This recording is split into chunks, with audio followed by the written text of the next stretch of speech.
Okay, so we're gonna go ahead and try to start this even though the fuel line is leaking. So it's not gonna run very long. See, it's leaking, so that means it should have gas in it. It's got oil, I think.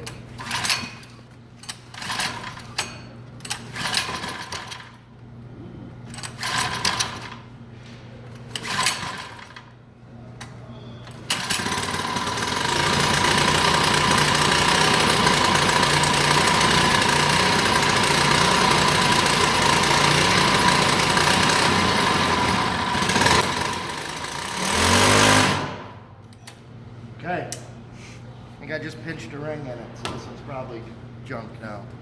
So that was, when I put this together in one of the other videos, I showed you what was wrong with the ring.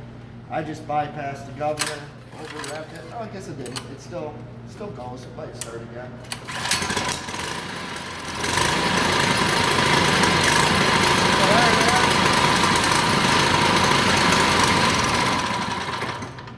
Not sure why it shut off on its own then, but we'll just let it leak the rest of its gas into the container on the floor, and that's it. There you go.